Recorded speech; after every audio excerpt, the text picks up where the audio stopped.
back. This podcast today, I chat with Leigh Kilton-Smith, who is a fantastic, wonderful acting coach. I hope you can tell how much I love working with this woman. I took a class of hers, a scene study class of hers, in New York City, thanks to the Actors Studio, which is here in the city. And I learned so much from this woman. It was crazy. It was a crazy, really fast 2-week we met for 4 classes, and we came in learning our scenes by rote. We weren't supposed to really look at them beforehand, and we learned them by rote, and by the end of the class, of the 2-week class, we had fully formed characters and scenes. Some of these scenes were absolutely phenomenal. All of the scenes were, by the end of this class, and made some good friends, which was really, really nice. And exciting. So, I don't really know how else to introduce her, except she's one of my favorite acting coaches that I've ever worked with, and I hope to work with her so many times again, many more. And, okay, I'm gonna stop babbling now. I hope you enjoy the podcast.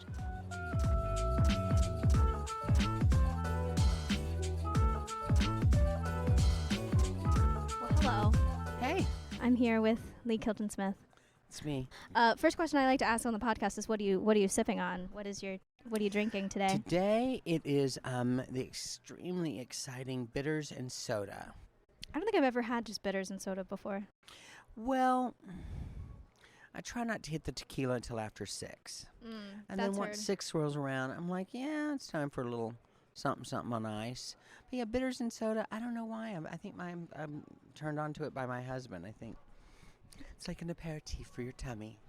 The only bitters I have are the orange bitters, because I'm a Manhattan old-fashioned girly. Are you? Yeah. Okay. Very much like my husband. We have these pre-made. Have you had any of the pre-made old-fashions that are in those clever little bottles with a long neck? Is the On the Rocks or whatever it's he called? Likes them. Yeah. Do you? They're not bad for like a pre-mixed drink. For a pre-mixed drink. I don't hate them, but I like the margarita better than I like the old-fashioned. Ah, I see. I've had the espresso martini from that line. Ooh. And I was very impressed. I love an espresso martini. And after a couple of them, I was very drunk. Yeah, they're strong. They are strong. Those are strong. They're not hiding out. No. No. Okay, so. Yes. Can you tell the people what you do? What is your job? I do a lot of things, but my job is I am an acting teacher, first and foremost, and then an acting coach. I spend a great deal of my life these days on the sets of television shows and films. If I'm being completely honest, I spend most of my time on the sets of films because that's sort of where my career has sort of landed me. And I work with actors. You know, I coach actors in my office in LA for auditions or for prep them for jobs they're going to go and do. And then sometimes I get the invitation to come on to set with them. And what I do there is completely different because we're already, we're in the trenches. So I'm tweaking performances or trying to figure out what the director wants and making sure that they have me as an ally to get what they're looking for. That's basically it.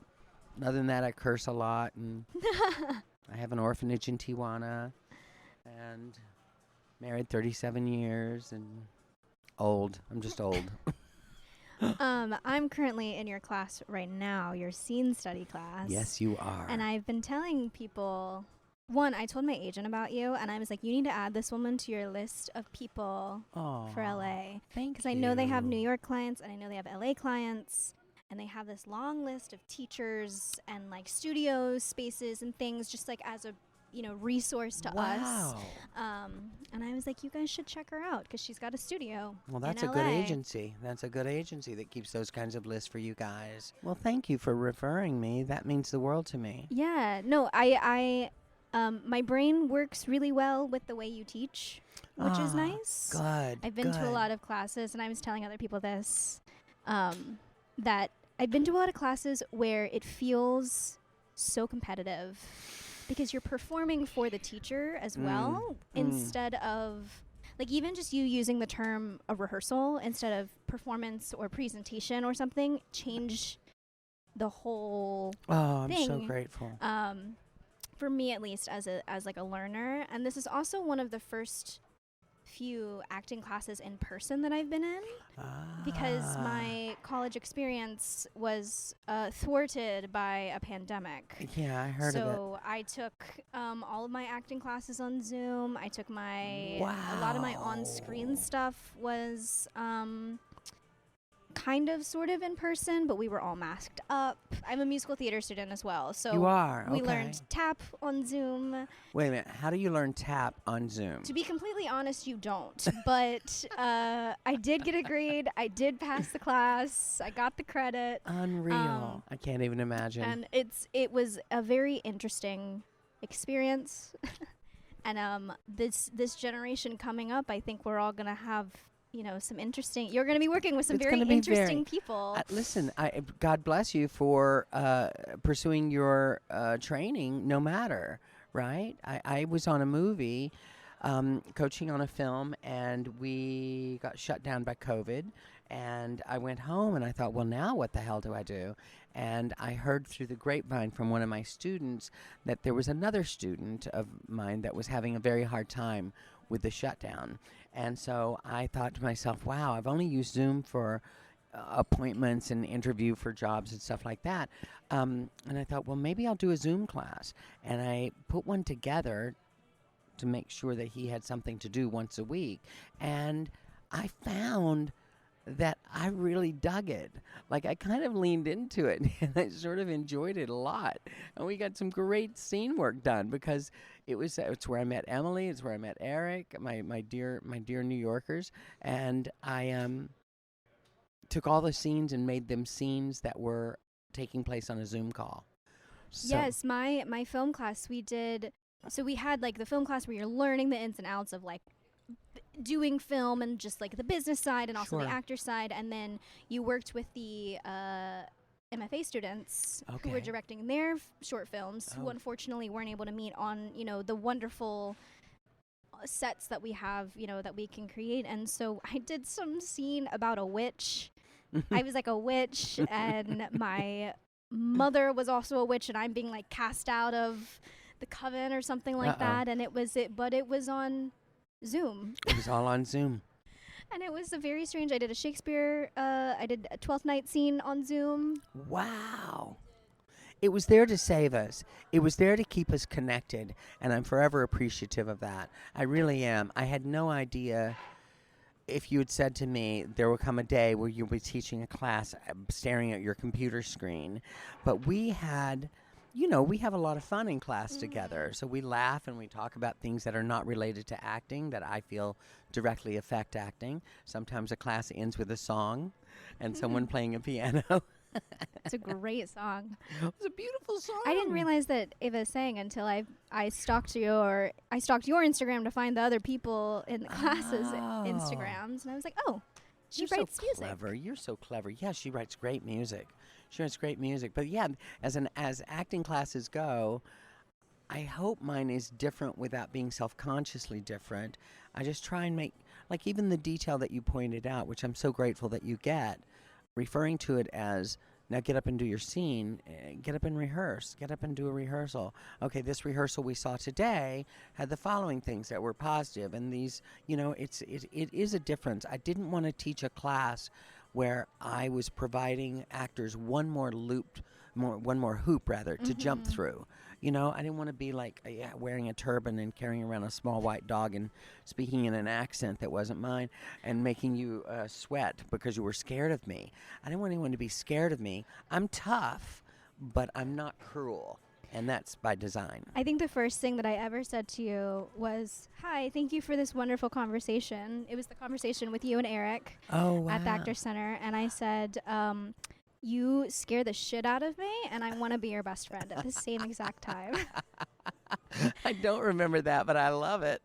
It was so fun because so the Zoom classes that you started over your the COVID time, those were the classes that Lisa and Walter was taking or took Yes. one of those classes or something, and Yeah. she said something on the SAG-AFTRA interview. Something, yeah, like thing. that. Right. And I went and looked you up, and I messaged her on Instagram, and I was like, okay, so this Leigh person, tell me more. Like, what are these classes? What are you talking about? Because I've talking about, you know, my podcast and everything. Some of the Sure. things that I do is I ask actors what their process is and what they Yeah. do, because one, Ooh. everyone has a different process, but That's a great also question.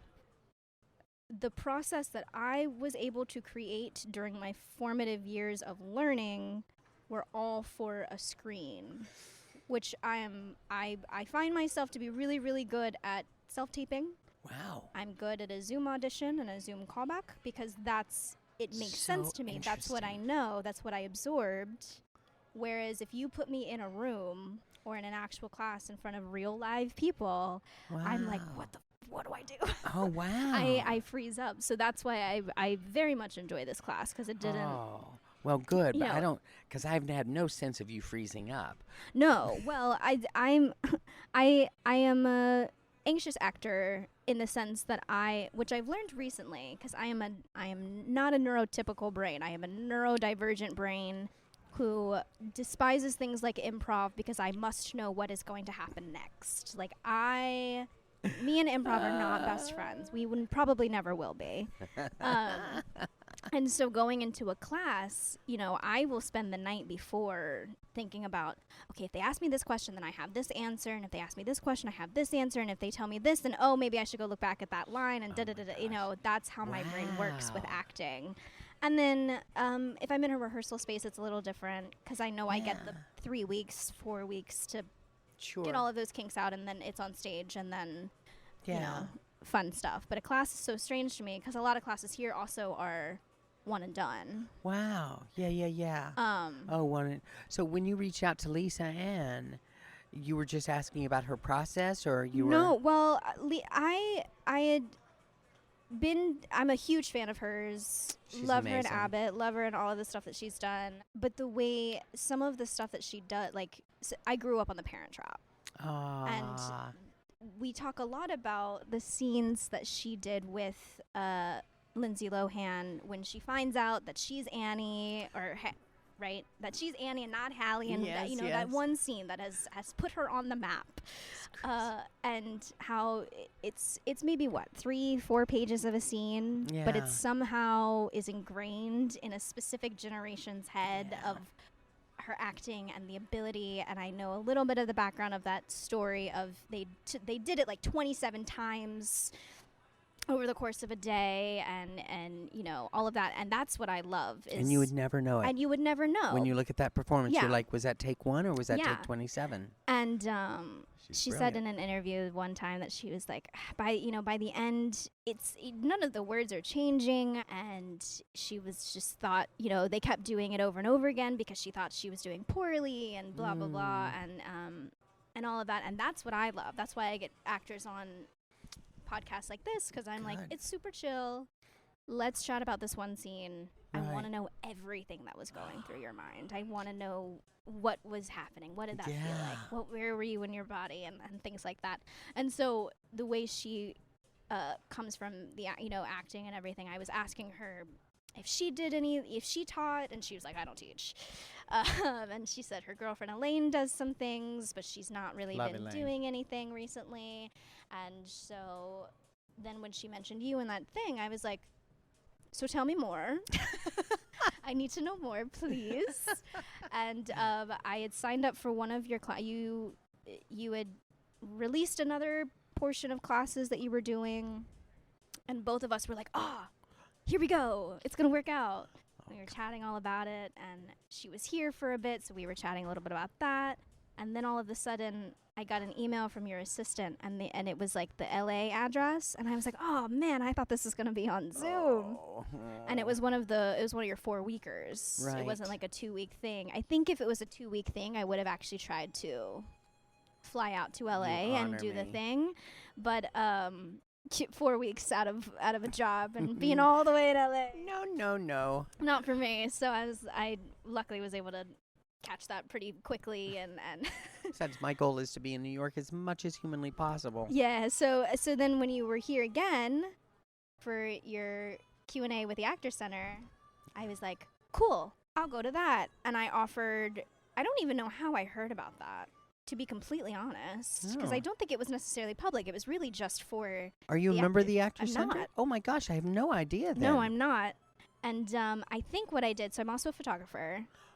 And so I think I emailed Alex and I was like, hey, would you guys like photo coverage of this for you to use? Also, can I sit in? You are so clever. I will do photos if you just let me come and sit and listen to her talk. And I already knew Eric because I'm also a very big fan of Catherine Hahn. And so over the pandemic, for like the last year of the pandemic, I was watching literally anything I could get my hands on, and Transparent just so happened to be one of those things. He's so good. I Isn't love he Eric. so If you haven't seen Transparent, everyone should see Transparent. I mean, you haven't seen Eric Lieberman sing. Go on YouTube and just Lieberman with an I, not with an E, and he's amazing. He's fantastic. And an ass kicker. Like he doesn't take no for an answer, which I love. Yeah. And I need to learn from.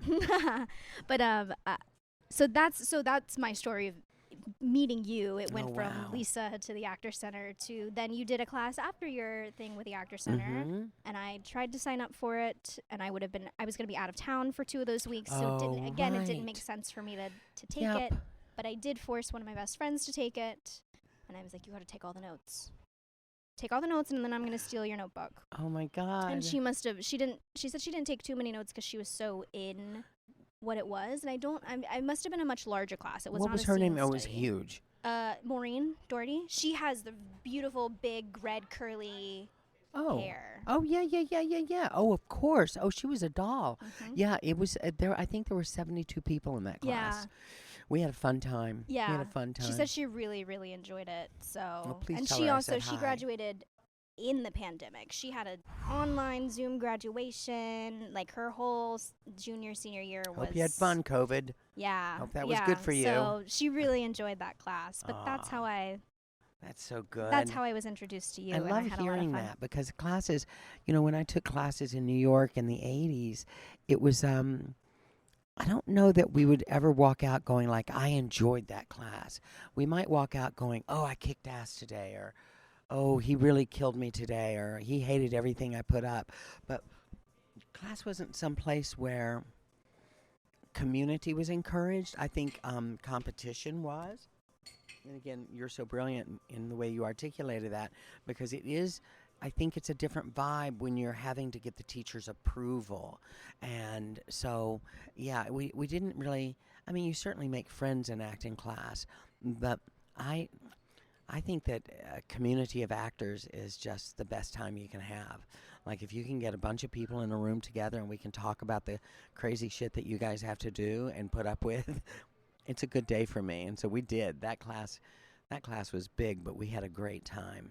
Yeah. Tell your friend I said hi. I will. Okay, so I wrote down a bunch of random questions. This is my notebook that I did not buy for this class, but that's all that's in here. I'm really bad with notebooks. I have too many because I always think I'm going to start a journal, and then I forget that I've started a journal. So then you open it, and it's all of a sudden like the last journal entry was June 14th, 2022. And you've got 100 blank pages afterwards and a brand new journal. Yeah. I know. I suffer from that disease. I love paper products so much. So anytime I travel, keep me out of a paper store. Oh, I'm so bad. I want to start with rote because I had no idea what rote was. And I've heard the words bounce around before, but no one has ever asked me to actually memorize anything via rote. Yeah. And I knew that the word memorize and the word rote went together, and that's about all I knew. You're like, and now what? And now what? So I've never had another acting teacher have me do anything via rote. It's just, I think it's assumed that you should be memorized when you get to performing, etc. So it's like, however you can do that, do it. Right.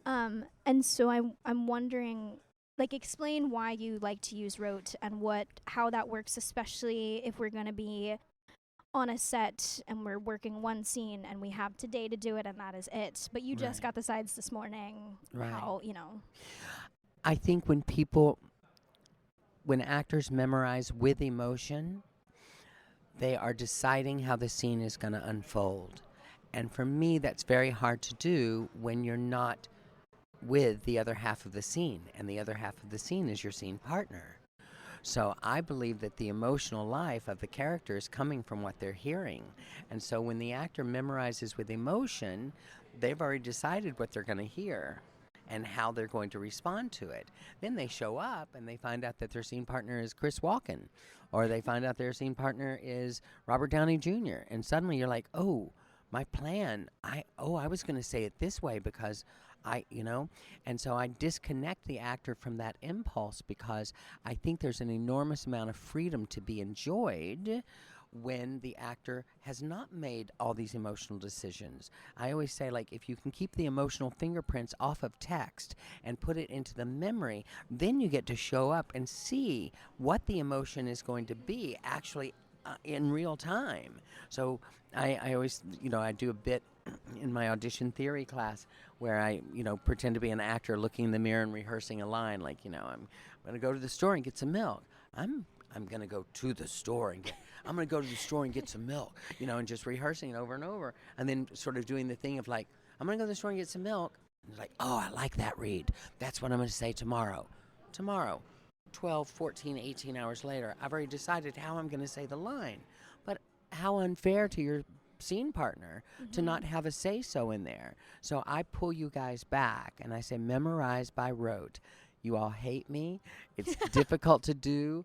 I am more than willing to acknowledge it's one of the tougher things that I ask of actors. I've gotten feedback through the decades, and it's not anyone's favorite thing to do, and it's not my favorite thing to listen to. But I know you're going to have more freedom. And if you're going to a job tomorrow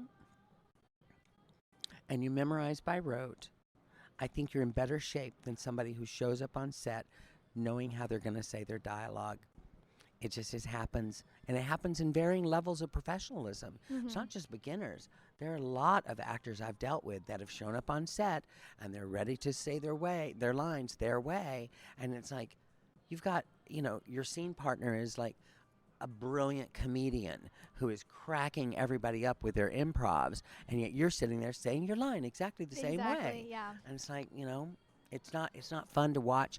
And the part that breaks my heart is you're not going to be happy with your own work because you're going to see that it was planned, and the plan is not interesting to me. Right. Well, I mean, like, as I've just said, like, I am someone who likes to plan. I need the plan. This was, like, weirdly not the hardest thing that I've ever done. Right. I spent maybe 4 hours, like, just typing out my lines and just doing it based off of that. I started writing it, and my hand was like, what are you doing to me? So I started typing it out, and I realized I got to a point where I was doing it, and I was able to watch television.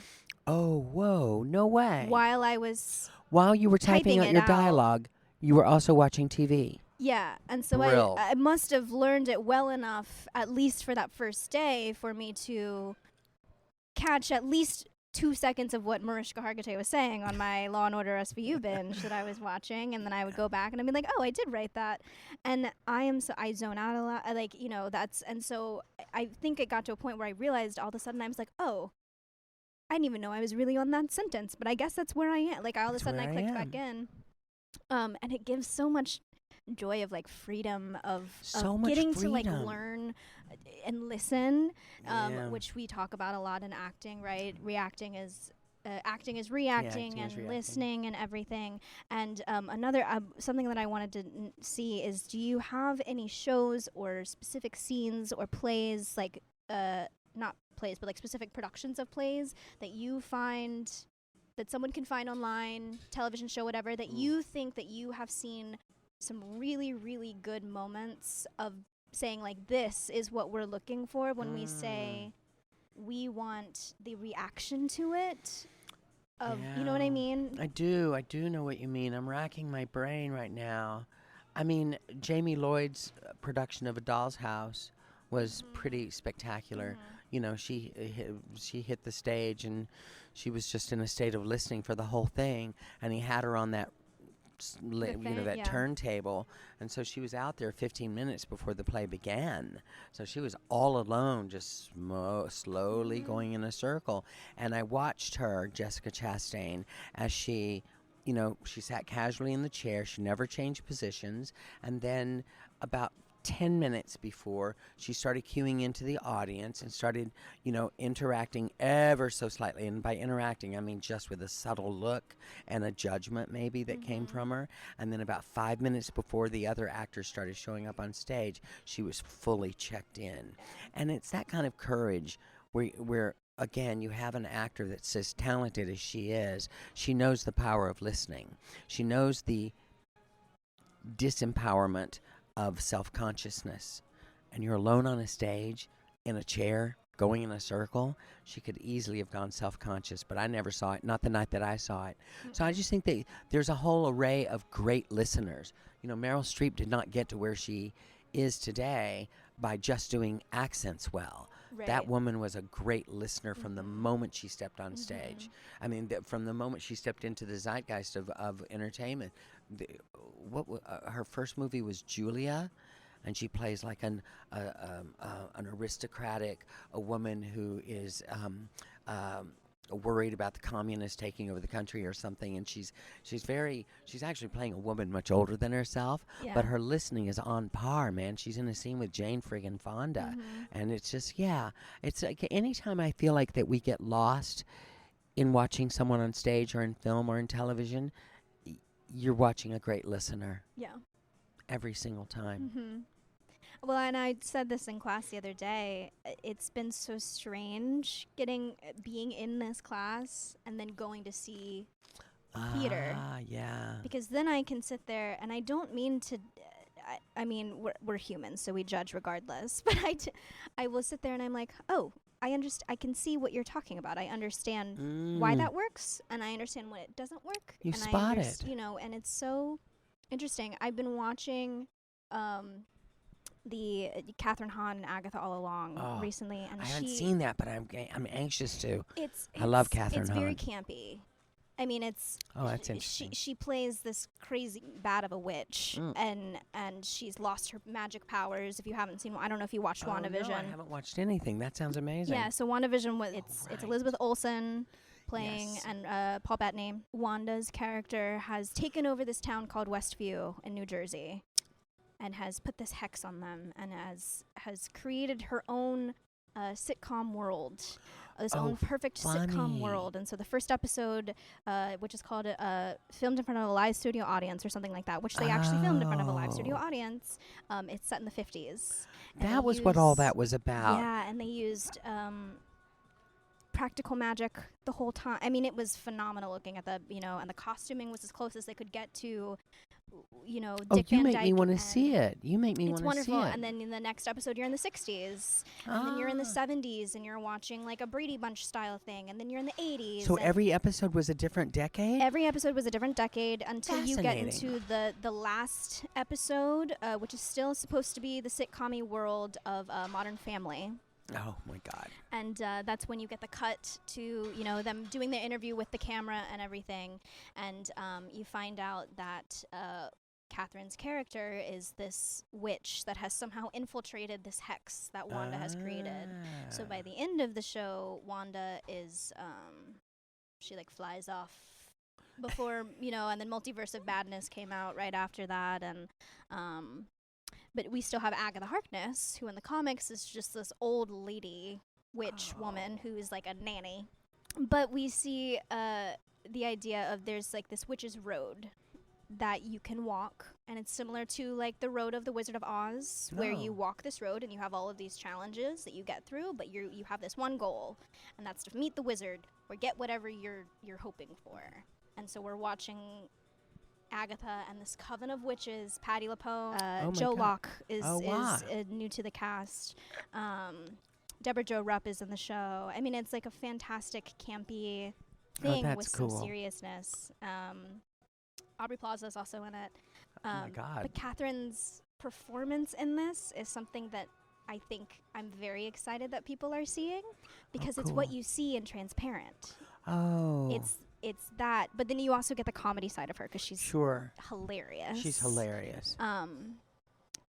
But one thing that I noticed is that she is so good at listening in this series. None better. And people are enjoying the silence. I mean, like in television, I feel like we don't get silence because you're chopped into this 1 hour thing, or 30 minutes, or if it's streaming, then I guess it could go on for as long as they want it to. It's but still about making money. So silence is, everyone gets freaked out by. Yeah, so it's been so interesting to see theater and television now being like, I can see where Leigh's coming from. I get it. I understand. Which I think before, 2 weeks ago, if you asked me to have watched, one of the plays that I just saw, I would have believed it.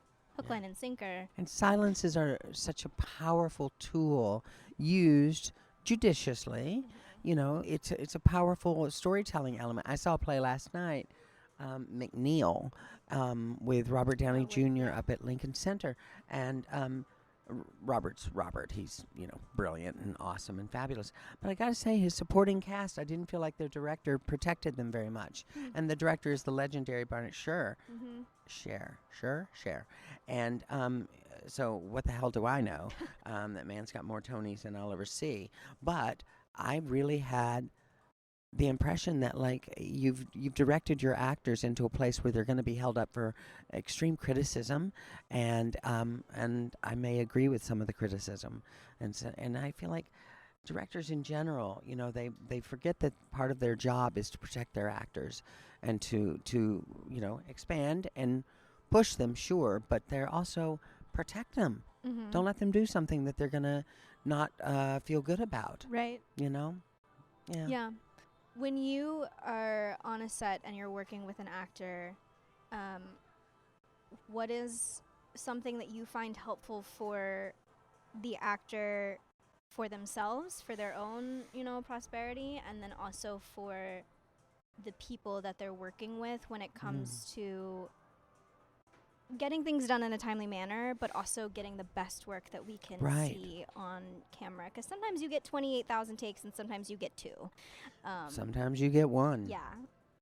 Yeah. I mean, listen, it's everything's going to tie back to the simplicity of listening. My mantra is listening is everything, simple is best. But walking onto a soundstage, going to your mark, having hair and makeup touch you up, disappear, and then somebody says action and 200 people stop what they're doing while you do your job is a lot of pressure. A lot of pressure. And so what I teach and what I advocate is that you know who you're focusing on, and you focus like crazy, and you let the story fall from you. I try as often as possible having actors walk onto a soundstage in a state of trust. And by trust, I mean trust from themselves, yes, but also trust with the director, trust the producers, trust the lighting, trust the DP, just trust that nobody's going to prevent you from telling the story that you're born to tell today. And I really stand by that. I really do. I think that if we can remove stress and pressure, then the artist is allowed to breathe their own air and tell their story. And sometimes they tell their story their way, and then somebody steps in and goes, yeah, we got that, let's tell another story another way. For me, it is all about making sure that preparation does not enter into the room in any form other than something you trust. That when an actor shows up and they want to show their preparation, we're all screwed. I'm going to get fired, probably. Right. And so a lot of times, we're asked as actors to submit 2 takes, or to, or we'll be in the audition room and they're like, cool, can we do it again? Yeah. And you might not get a lot of direction. You can ask for direction and they just say, we just want to see it. Yeah. One more time. And we talk about the arc pivot, which is something that we talk about in class. I love it.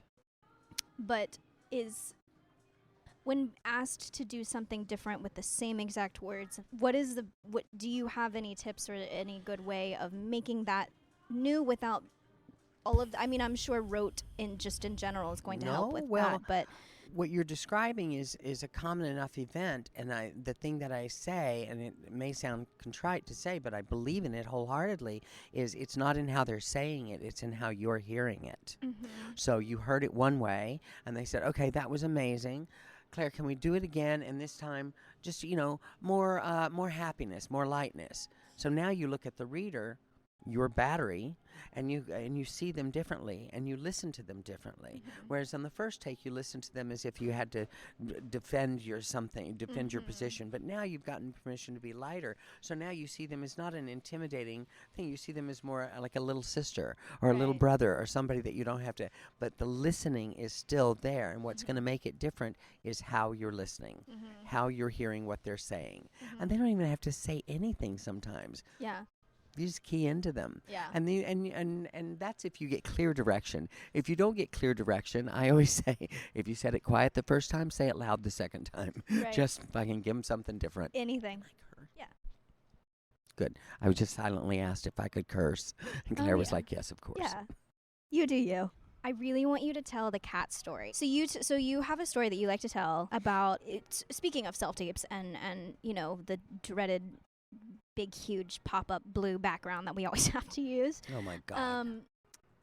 You talk about not submitting a perfect tape because no one is perfect. And that has been the most interesting thing that I have tried to coach myself out of, being a perfectionist. Good woman. Good girl.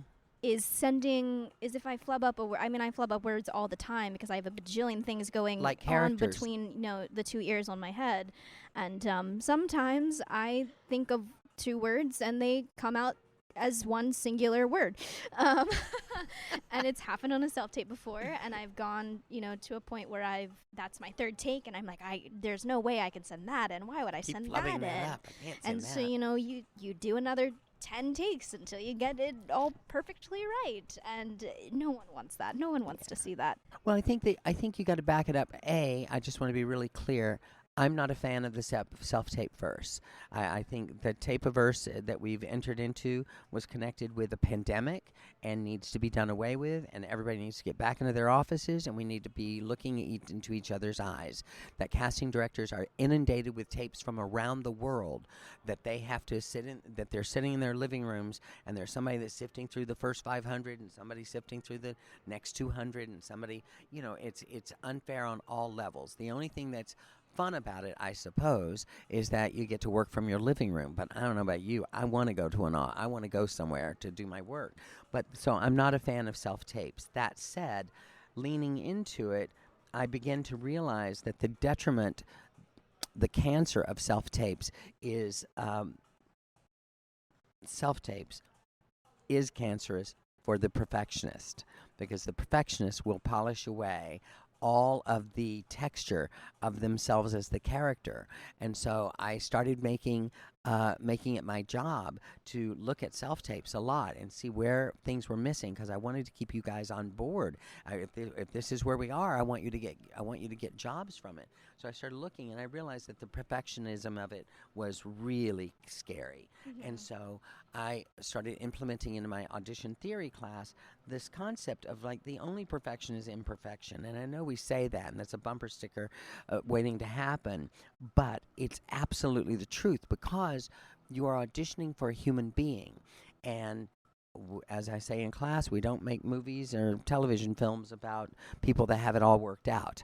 So you're asking to audition for a flawed human being, but you're turning in a perfect version of a flawed human being, and that just doesn't make sense to me.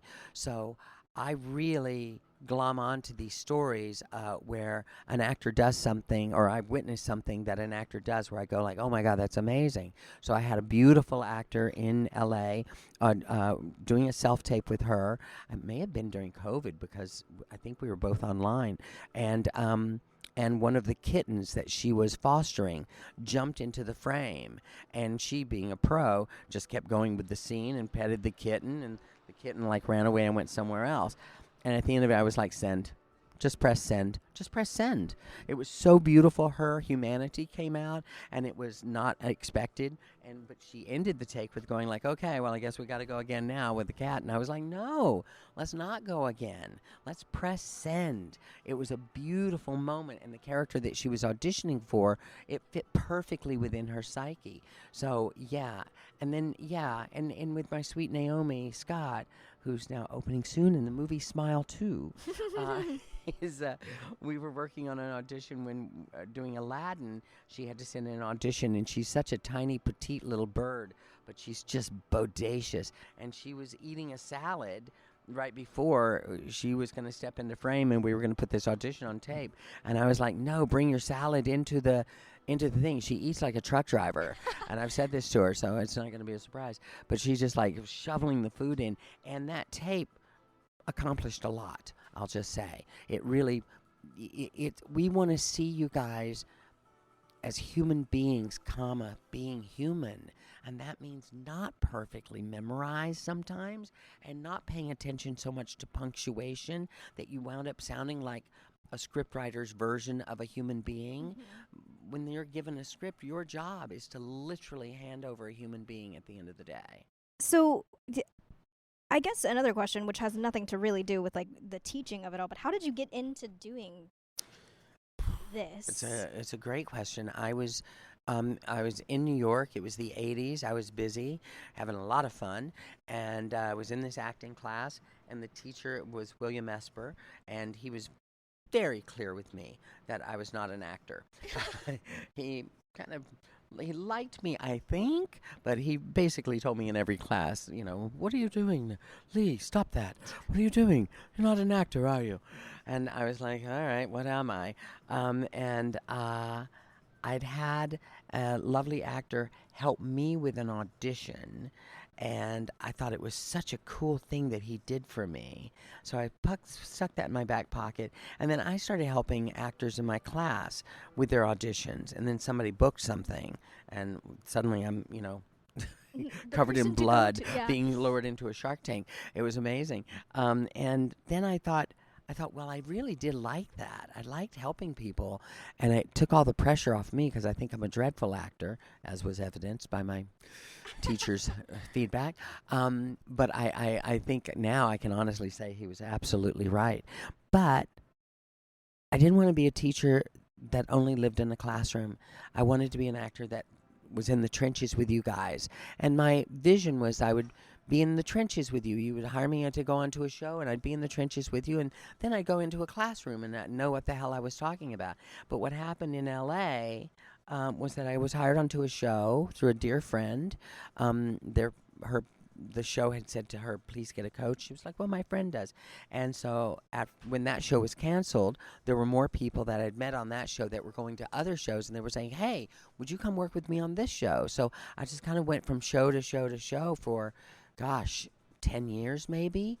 And then there were enough people I'd worked with in LA that were asking me to do a class, and I was, nervous as could be about doing a class. I didn't think I was old enough or smart enough. I'm still not sure. Well, I know I'm old enough, but I went in, I started teaching classes, and I thought, oh, I had fun there too. So then that just kind of flourished into a career, and suddenly I've been fortunate, knock on wood, to sort of travel the world doing what I love, helping you guys out, giving you guys an ally on sets when you can feel the most vulnerable and the most alone. You don't really have a crew.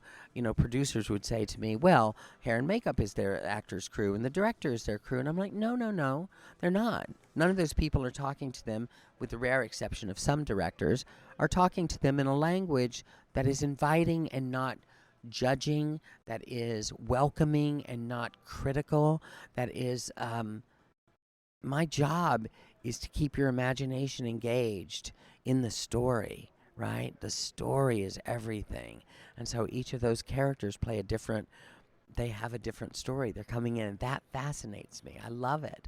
I love it so much. Well, I'm glad you're doing the thing, because that means I get to learn from you. Oh, you're kind. Okay, so some of the last questions I like to ask at the end of the podcast have nothing to do with acting. Great. One of them being, since it is called I'll Drink to That, Uh, do you have a favorite Sondheim show, line, lyric, moment? Such a good question, Ben. I think I honestly never loved Merrily We Roll Along until I saw it last year. And I was so struck by the theme of friendships and continuing. And I think I was old enough to actually get it this time. But yeah, I love that. And the Sondheim songs, God, point to one that I don't like. They I speak mean, so much to the human experience, really the way that they do. do, and His sheer genius of captivating humanity in a lyric, just remarkable, Mhm. remarkable. That's a hard one to answer. What was the other part of the question? Just like Oh. anything Sondheim that you Yeah. love. I mean, the ladies who lunch. I mean, like, come on, give me Elaine Stritch anytime. There's no end to him. He understood women, he understood men. Yeah, what a brilliant, Yeah. brilliant man. Yeah. Okay, so another question that I like to ask is, theoretically, right? We're thinking we're out at a bar somewhere, and I say Yes. I'm gonna go grab us some drinks, Yes. and I know exactly what you want. What is your go-to? Will always, if anyone brings it up to you, I'll take it. Reposado on the rocks. Mm. If it's a good reposado, no lime. If it's a shitty reposado, give me some lime. Reposado on the rocks. All right. A good choice. And then something that I like to do at the very end as well is I give people on the podcast 2 straight minutes without me interrupting them to talk Wow. about literally anything you want. Ooh. And I meant to tell you about this so you had time to think about That's it. okay. But we have a timer. And it can be about acting. It can be about your favorite food. It can be about language. It can be about literally anything. But you have 2 minutes. Okay. Let And- me tell you what's coming to mind. Okay. I'll start the timer now. Okay. Kindness is what comes to mind. Humanity. That we are oftentimes walking and traveling in prayer position where our head is lowered, but we're looking at a phone. And I am steeped in isolation in Los Angeles because I am in a car all the time. And so when I'm in my office and there's a human being sitting across from me and I have that lovely experience, when I go into a grocery store and the person that's, the cashier, I look into their eyes. I want to see. I'm 68 years old and I want to spend the rest of my days seeing everything and everybody in my view. And I want to see acts of kindness. I want to see what happens to us as a humanity when we remove the agenda of being thanked, of getting a reward, of even, when I do something nice for somebody and they go, "Oh, that's so nice of you, but it's because I did such and such." And I say to them sometimes, "No. It's not because you've done such and such. It's because our world needs kindness more than ever, and if we remove the agenda, then we're actually existing in our pureness, that we came onto this planet to take care of each other, to walk each other through life, to stop and help along the way what we can and what we cannot." And so one of the things that I assign in my audition theory class, an assignment that I adore, is they have to do 3 acts of anonymous kindness. 3 anonymous acts of kindness means that you're doing it because it's who you are and it's what speaks to you. And you're not doing it with the agenda of being thanked. And so for me, that relates to acting in that if I can get actors to go into the room or to submit a tape without the agenda of being acknowledged, I'm a better coach for it. I'm a better coach because now I have actors walking around saying, "I belong, I'm of value. Fuck the feedback. I know I did a good job. I'm going back to my fascinating life." That's what I love. Boom. Thank you for sitting down with me. Thank you for You inviting should come back to me. New York so much more often than you do. From your mouth to goddess's ears. I will buy you all of the reposado you want. Thank you for having me, Claire. We're recording in the beautiful shed Also, if mean, you're hearing the music, which you probably will in the background, we're at the something Shed, else. which is over by, where are we? Hudson We're Yards? Hudson Yards, yeah. And it's a nice little space. I've literally never been here before, but this is cute. It's a I great enjoy it. space. You can find Leigh at Oh, yeah. on socials. Yeah, Leigh Kilton-Smith is my website. It's a silly thing. Leigh, Kilton, Kilton, Smith. And then on social, I'm Respectful Leigh with my spelling of Leigh. I've also got Squirrels and Pearls, where you see me playing with squirrels that I rehab, which is weird, I know, and odd. I didn't ask you any questions about your Not my squirrels. That's the next one. I'll do a Yes. part 2 someday. Yeah. But yeah, come visit me. Come say hi. Yeah. Yeah. All right. That's all. That's all, That's folks. all. Thank you.